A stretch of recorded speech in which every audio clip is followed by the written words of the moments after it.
Cleaning the main brush, gently flip the vacuum over. Take off the guard. Take the main brush out.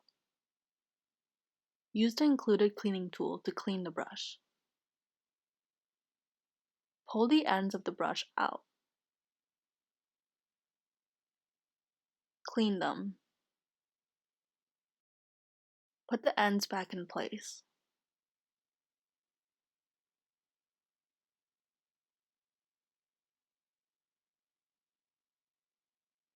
Put the brush back in place.